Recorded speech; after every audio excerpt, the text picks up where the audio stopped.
the Heart of Technology Lagos 1.0 conference with the theme Bridging the Gap brought together various stakeholders recently in Lagos. We bring to you the concluding part of this two-day event. High point of the conference was the unveiling of the Lagos State Hub.com by the Deputy Governor, Lagos State, Dr. Kadri Obafemi Hamzat. We have the unveiling of the Lagos Solution Hub.com, and to speak on that, let us welcome the pioneer and current head of Creativity and Innovation Department in the Office of the Transformation, Creativity and Innovation, Lagos State. Let us have Mrs. Toyin Anjas Ademuyiwa. Keep it coming, guys. She's who you'd like to say the engine of the organization.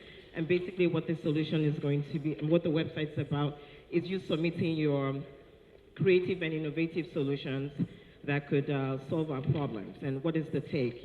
When we get your proposal, within about 2 weeks, we invite you for a presentation. And if all goes well, there's no patency, no licensing issue, no copycat, nothing. We'll bring the experts within Lagos State agencies to come and listen to that same presentation.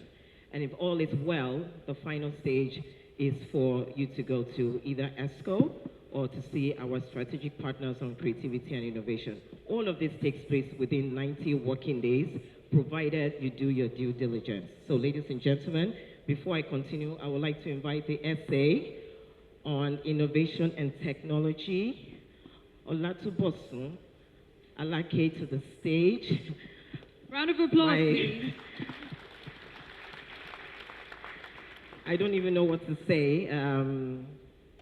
Congratulations to you, really, for really helping us see what we don't even see ourselves. So I'll let him speak to it himself, and then we can move on. Thank you. We have a goal to increase the number of locally developed applications, in our operations. And so we came up with the Lagos State Solutions Hub, where your proposals can be submitted and reviewed. You don't even have to come to Alausa to drop a proposal. You don't need to know somebody that knows the governor. You don't need to start scampering for phone numbers or things like that. We really want to be able to involve you solution developers as much as possible in our decision making, in our deployments, in improving operational efficiencies. These are things we are looking at across board. And before I launch this, I want to invite the Deputy Governor to come on stage with us to be able to kick off the Lagos Solutions Hub. A government also doesn't want to be a government of proposers, because you must have your plans. But at the same time, you can miss a lot of things if you don't look at some of these proposals. So there has to be a balance. So that's why, like Tubosun said, you need to know somebody, because you get 40 proposals in a day. No, somebody has to look at it, somebody has to spend time, and ultimately maybe you jettison 38. But that's time already wasted. So this makes it easier for all of us, the government, the people, and everybody. So you put it in there. So there are people at the back end that takes a look at it and decide to say, oh, okay, this is something that can go forward. But again, part of the fiat, right? Part of the fiat, we said part of the major challenges for technology is FIAT, where F is the finance, I think I is the infrastructure, A is the access, and T is the talent. By launching this, it allows us to resolve at least the data access, so that at least people can put in their information and then we can respond holistically. So Lagos Solutions Hub.com. So whatever ideas you have, that's it. Just put it there. Somebody will contact you within 48 hours. Thank you very much. He gave insights on the hub. Lagos has the largest tech startup in Africa, bigger than Kenya, bigger than Johannesburg or anywhere. So these young, dynamic, enterprising guys has different solutions. However, they are doing those solutions without too much interaction with government. But you know, government has a lot of data about our problems in various communities. So the essence is, how do you provide solutions for those problems that affects us here? Like the SA Innovation said, don't design anything for Bond Street in London or Fifth Avenue in New York. How do you design that affect people in Oshodi or Alimosho or Meron? So the essence of Lagos Solution Hub is a place where people can dump their ideas, where we can interact with developers and creators so that they have the right information and then they can develop for purpose. Keynote speakers at the conference spoke on the impact of innovation on the Nigerian economy, tech pain points, and the smart Lagos, the enabling role of stakeholders in innovation and sustaining tangible contribution to technical talent to development pipeline. This is going to be the largest city in the world in your lifetime. I hope my lifetime. And I want to be in the center of the world. Lagos is the center, but Lagos cannot be successful unless it's the technology leader. We cannot deliver health care to, let's say, the number is projected to be 80 million, but I'll say 50 million Lagosians without technology. We can't deliver transportation, we can't deliver education, we can't deliver sanitation, we can't deliver energy. So everyone in Lagos has to understand how critical this is for it. And I have to say, the unveiling of the master plan, the emphasis of the governor and the deputy governor on technology has been such a fantastic thing in this administration, and it really gives me, despite all the bad numbers I give about the economy, it really gives me hope for the future.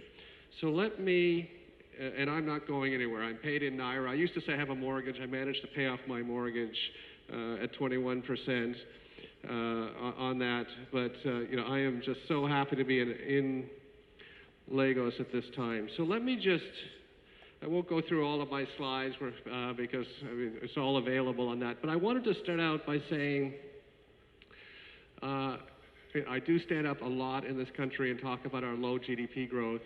I wish I didn't have to talk about low GDP growth, but even more, I wish I did not have to talk about GDP growth at all. It is a very poor measure of the well-being of Lagos, of the well-being of Nigeria.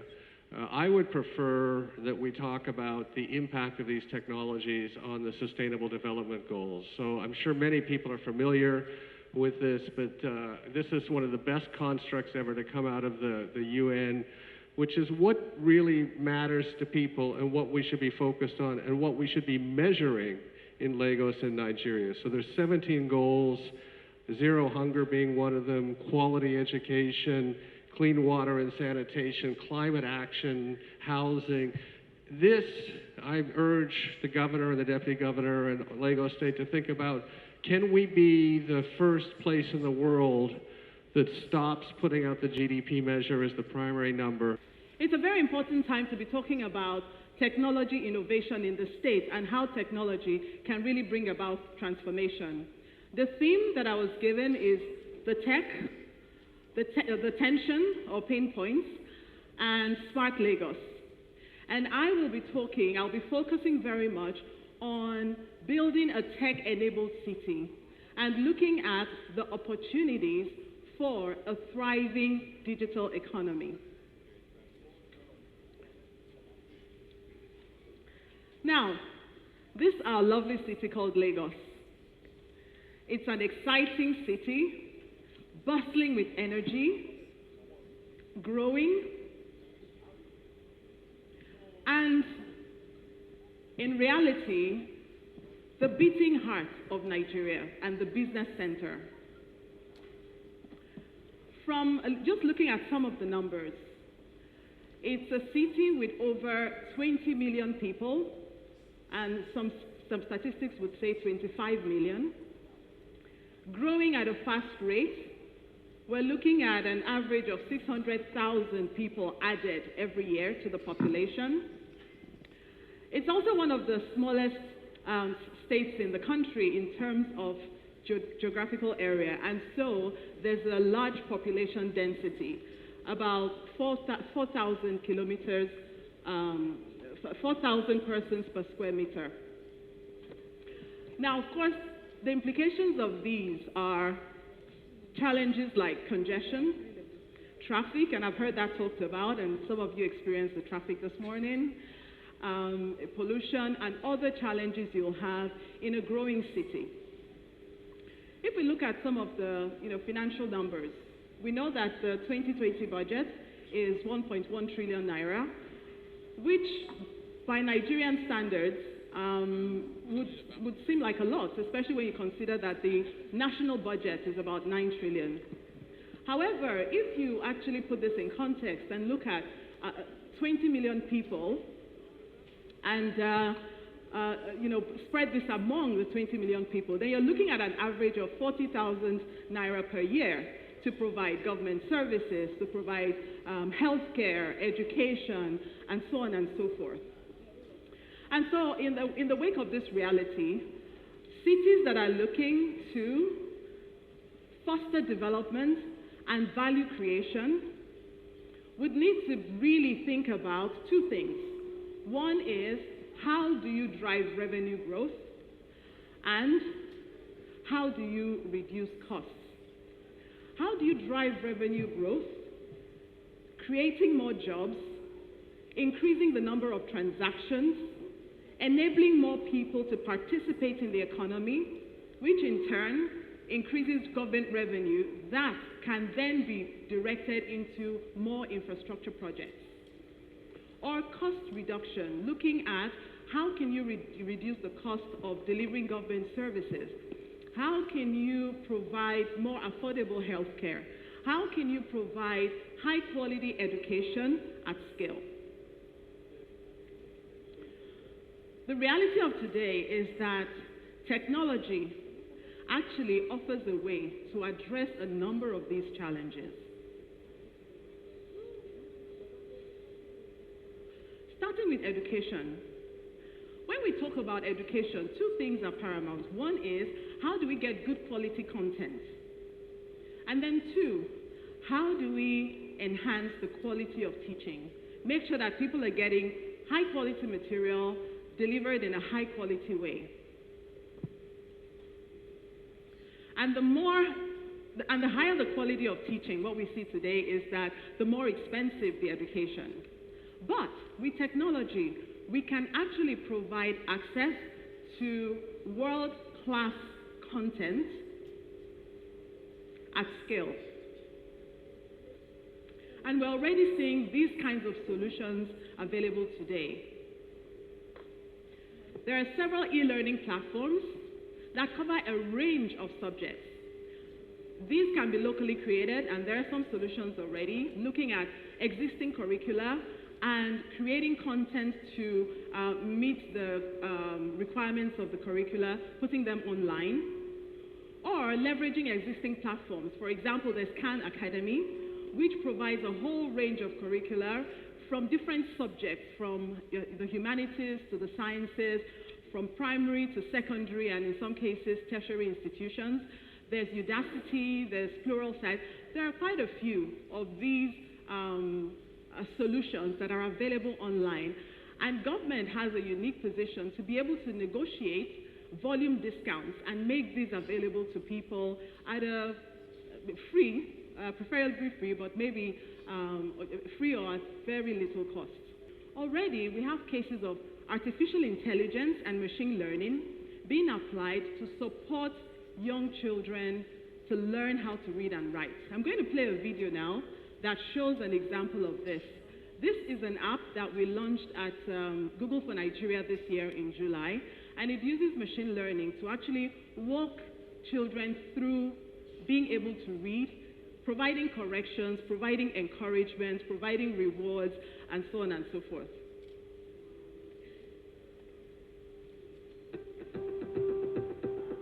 In Nigeria, now even everywhere, if you are not educated, you're nothing. People using technology tools and platforms that are available to enhance their skills, in some cases learning completely new trades, in being able to take their businesses beyond borders, attracting a wider audience, and therefore generating revenue, which in turn enables them to employ more people, and so on and so forth. The video I'm going to play is a Nigerian SME owner. She's very good at making bags with Ankara fabric. She learns how to build her business, create a business plan online, learned how to sketch bags by watching videos online, and I'll let you watch the rest of the story.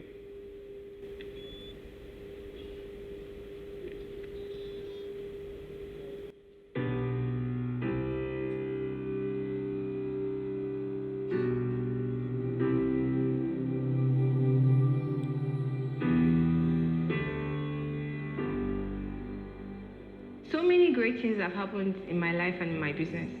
This wouldn't have happened without the internet. I didn't go to any business school or any management school whatsoever. Everything I learned about starting up a business, promoting your business online has been through the internet. So I went on YouTube and I watched a lot of videos. I learned how to sketch bags. I used to follow along. I used Google search to get a list of fashion bloggers and fashion sites. Then I sent each and every one a mail, and they all responded like, your designs are nice, I would love to feature. And that was how it all started. And before I knew it, my customer base skyrocketed. We've been featured in over 10 magazines. We've been featured on over 100 blogs. I was honored. When my designs were everywhere, people were interested, people were contacting me. They wanted to be a part of this, they wanted to learn how to make these bags. So I set up a class. I've worked with over 30 women. I've trained over 30 women. These women have gone out to set up their own small businesses. They have a new source of income. Even if it's a little impact, but I feel great. Like 30 women are happy that they met me. The technology basically looks like this. You have a sample. The sample contains biomolecules. First, we put in these linker molecules. Again, this is the chemistry here. We put in these linker molecules that link to all the biomolecules that are present in the brain. And then, after that, we create this web-like structure, okay? This web-like structure is supposed to create the new structural form that holds all the elements together. So when we eventually break them apart, they don't lose their spatial positioning with one another. These elements come in, they form the web-like pattern. After that, we break apart the natural linkers between the molecules, and then we add water. The water causes the sample to expand. Now, this technology isn't new. It's the same technology that's actually used in baby diapers. We add water, and it expands. But instead, we applied brains to this technology and gave it a whole new purpose. So this gives us the ability now to look at things on the nanoscopic level. Here, you see a piece of brain, right? That's gone from image B to being what it was in its normal size to image C, where it's 4 times expanded from its original size. Now, this is version 1.0. Right now, we have 50 times expanded samples. So things are no longer on the nanoscale for us. Now we're looking at them on the millimeter and centimeter scale, and we're able to capture more detail than has ever been captured before. This is really exciting technology. The enabling role of stakeholders in innovation and sustaining tangible contribution of technical talent to development pipeline. Inspiring technical skills were breakout workshop sessions on creative funding, the best practices to innovation and tech ecosystem, as well as unique opportunities for women in technology. Traditionally, technology has always been the focus of our male counterparts. What would it take, or what should women be doing in ensuring that we change that narrative? So I would like you to address the first question, and then the entire panel can actually address all of it, but I wanted to start from you. So I would say it's definitely a mindset. A mindset issue. It's definitely a mindset issue. When it comes to technology, the narrative is it's difficult. It's harder than reading English or going into law or any of those other subjects that you find a lot more women in than in technology. And that actually starts pretty much from the girl child. I come from a family where we're all girls. And my father was basically like, look, If I need to have the light bulb fixed, you will do it. So from that onset, it was never a situation of going into engineering was something that, no, the boys should do. We didn't have gender roles. So when you're growing up in a culture where there's an emphasis on gender roles, where the female is supposed to stay in the kitchen, the female is the one that's supposed to ask for pocket money, meanwhile the male is supposed to go out and make money and hustle, what tends to happen is the girl child then has this thought process of, I am not smart enough to do these subjects, I'm not smart enough to move forward, I'm not smart enough to be an entrepreneur and move off on my own. So for me, the solution is starting from the home. I would want Odun Ewini to pick up from that place. Like Toyin said, it's definitely a mindset thing, but it's also a societal conditioning thing where girls have been taught, conditioned, and essentially trained to kind of remove, I think, career paths that are considered overly ambitious from the books. So it's typically a situation of engineering and computers is for boys. And I think that conditioning and that training can be tied back to the erasure of women from like the history books of technology. Because when we go back to the actual history of technology, it has a barrage of women who were doing these things. Ada Lovelace and the ladies who were in the movie Hidden Figures. And all of these ladies who did awesome things before tech got easier and then women got pushed out. To Tomi, to Defo. Yes, please. Same question to you. I'm also from a family that is mainly girls, and I didn't have that mindset that there was a particular career that I couldn't do. And I think for me, part of why this career in tech makes sense to me is because for me, technology changed my life. So I'm dyslexic, which means that I have a learning disability that affects the way I read, the way I write.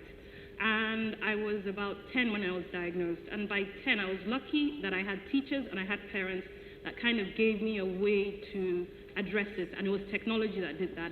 I was lucky to get a computer called an Amstrad computer. Most people in this room probably don't know what an Amstrad is because it doesn't exist anymore. But think iPad for the 1990s.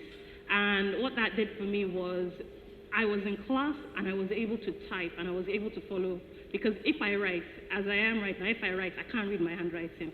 So I needed something that I could actually use to type and to be able to look at my notes. I was able to, with using technology and having that technology to give me access to the world and basically level the playing field, it was almost a no-brainer for me to actually get my first career in tech. And for me, technology is a solution. It's meant to solve problems. Thank you very much.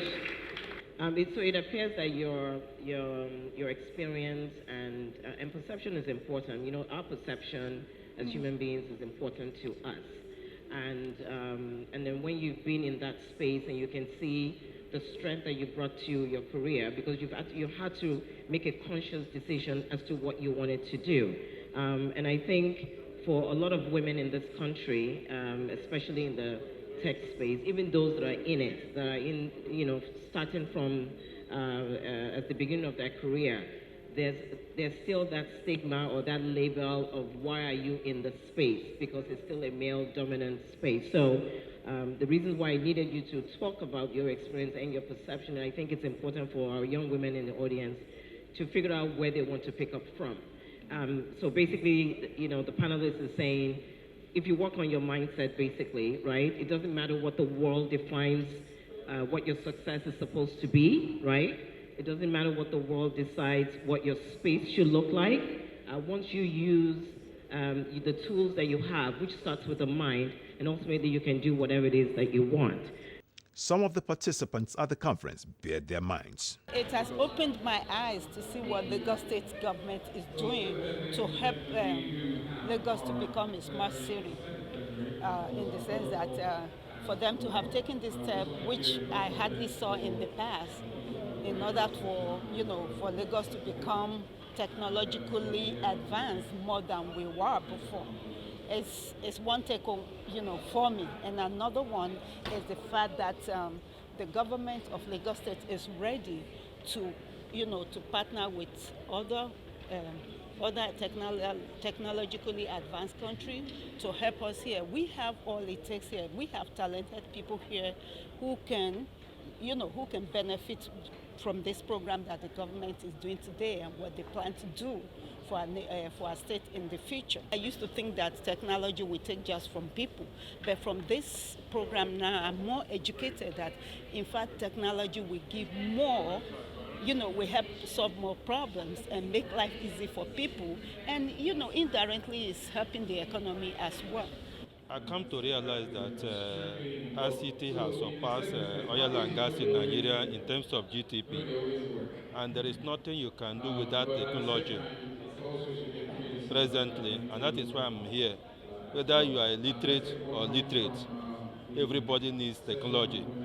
It is not a man's affair, it is not a female affair, it is everybody's affair. Technology is for everybody. And everybody must be involved to be able to solve our society, the problem in our society. There are too many problems in our society, but by the time we begin to understand the relevance and the benefit of technology and apply it, whether at home level or local government level or compound level or state level or national level, we will have more benefit of it and we solve most of our problems. This is talking about Lagos and technology, how Lagos State can leverage technology to improve efficiency in every sector, in every facet of life in Lagos. And that's quite interesting to me, how we improve our communication, how we improve our transportation, how we improve, the ease of doing business and all of that. So the templates that's been laid out by the Lagos State government as presented in this forum is an eye-opener to the future of Lagos State and living in Lagos State and doing business in Lagos State. I think it's very heartwarming that the governor himself was here and that this initiative from government is trying its best to engage all the efforts in the private sector to leapfrog the Nigerian economy through technology. We're also taking away a lot of information about how government plans to do this. He's already shared with us that 250 million naira, is dedicated to this initiative, and that he has set up an agency to also follow through.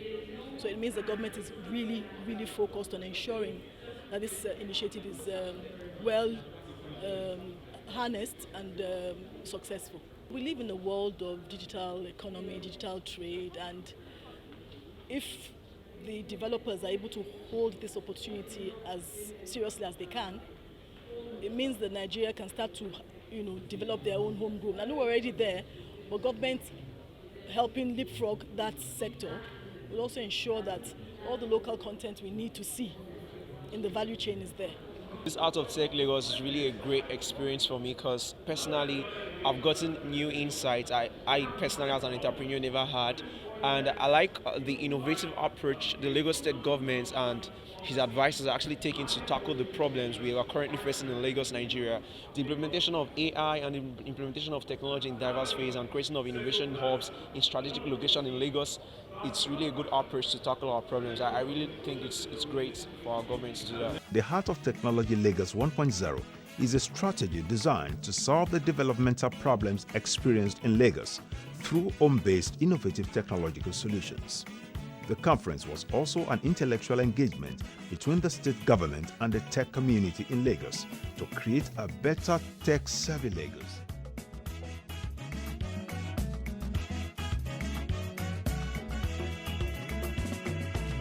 Yeah, mi gbé mi sọ fún mi tẹ́lẹ̀ tẹ́lẹ̀.